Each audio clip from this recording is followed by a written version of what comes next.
Tonight we will be reading again Gods and Heroes, mythology around the world. Yeah. Chapter, who we're reading Chapter is Aphrodite.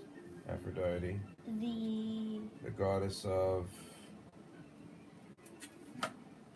goddess of love and beauty. Yep. Goddess. Yep. All right. So this is the first time we're reading it. Yes. We haven't studied it. We haven't looked at it before prior. So anything you hear is off the cuff. So the tradition is Greek and Roman, right? Mm-hmm. Mount Olympus, and also known as Venus, Roman.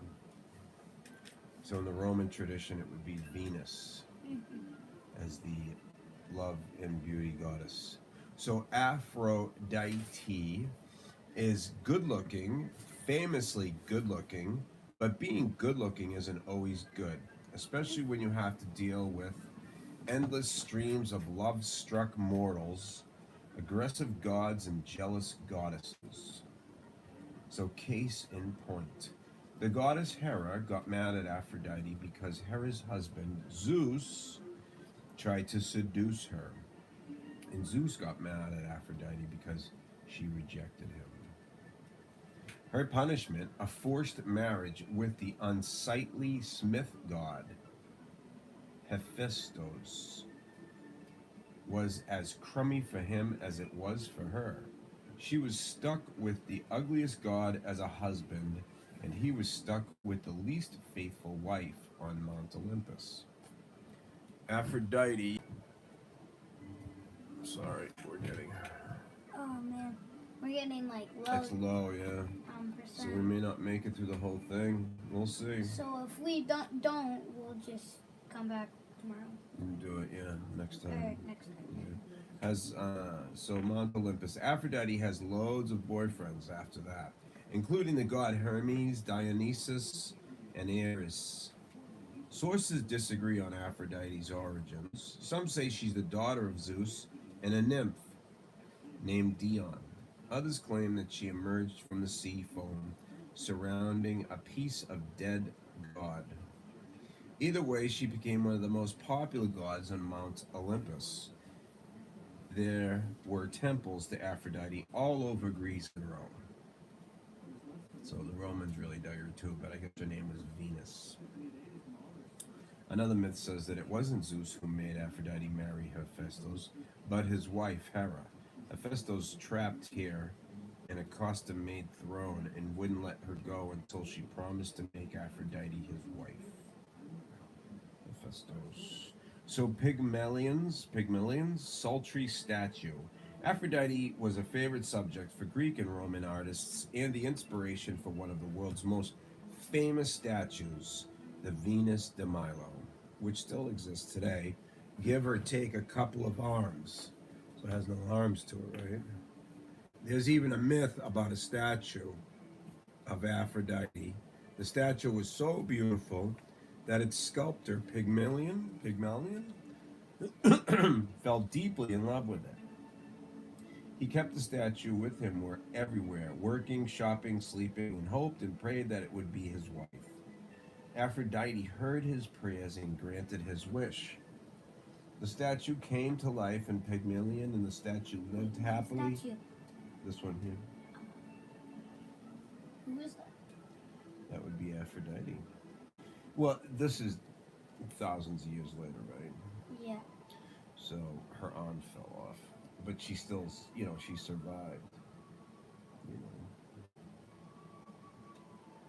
That's Venus de Milo.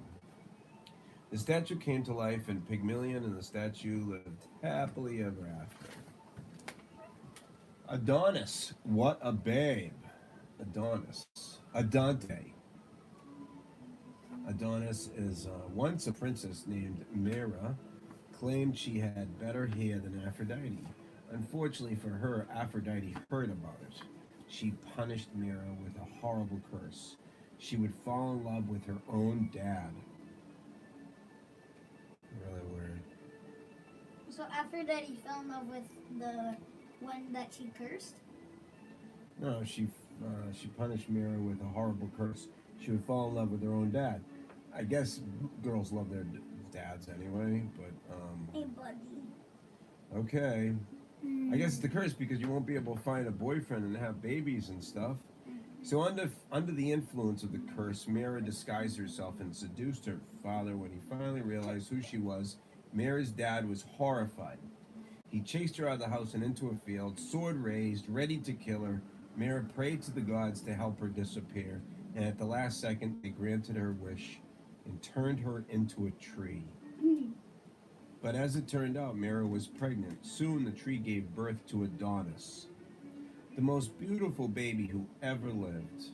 Aphrodite fell in love with Adonis at once. She scooped him up, stuck him in a chest, and left it with the queen of the underworld, Persephone, for safekeeping. When Aphrodite left, Persephone peeked into the chest and saw Adonis. She fell in love just like Aphrodite had. The two goddesses pleaded and argued and fought with each other over who got to keep Adonis, but neither would budge until Zeus mandated a solution. For a third of the year, Adonis would live with Aphrodite. For another third, he would stay with Persephone. And for the final third, he would do whatever he wanted. So Aphrodite acts. These are various stories, you know. It's not explaining everything about the stories and how the seasons came to be and how, you know, Adonis, whenever he stayed in the underworld, it would be winter, I think, is the story. And whenever he stayed with Aphrodite, it would be summer. I think it's part of it.